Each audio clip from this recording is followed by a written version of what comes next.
I'm going to start this with 3 words: communicate, communicate, communicate.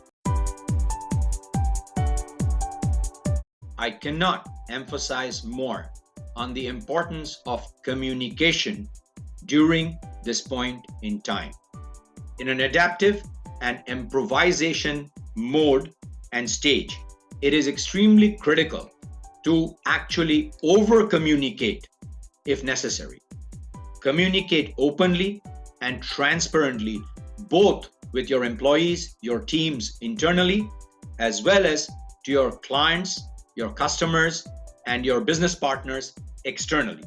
It's full communication and over communication helps people to understand your intent, which is to serve from a business perspective, from an individual perspective, the client, the person concerned that you're interacting with. And the communication is critical to ensure that what the choices you've made, the actions you're taking, the outcome that you want to have are clearly understood. And when you communicate, a conversation occurs. And what happens in a conversation, as we know, there's a to and fro. The to and fro gives you information. There's feedback, there's information.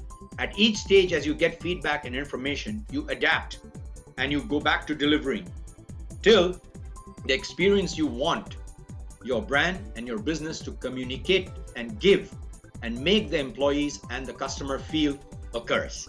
So communicate as extensively as you can, because without communicating, it's going to be very, very difficult for people to understand what is your thought process.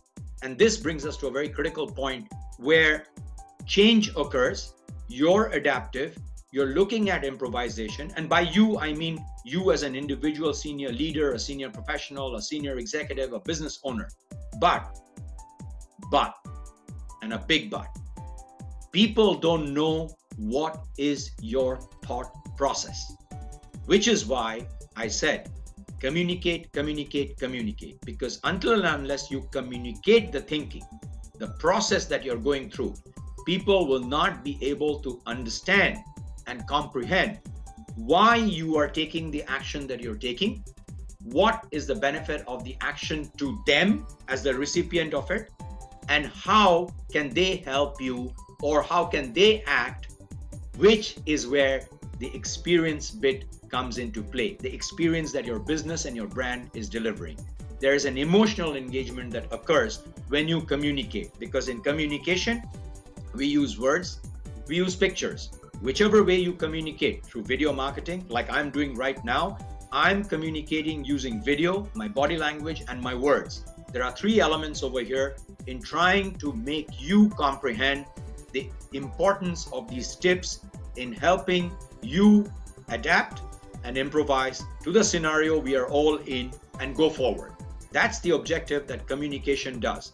So the more you communicate, the better it is for yourself as well as for your brand and ultimately for your business. That's the second tip under Improvise. So to recap, tip number 2 is communicate. Talk, engage, share your thought process with your team, with your employees, with your clients, with your business partners. And these are a series of open, frank, transparent communication conversations that take place where you, as the leader, business owner, senior professional, get information and feedback. These 2 are vital for you to go back into your be in control area under being adaptive. I hope this has been helpful.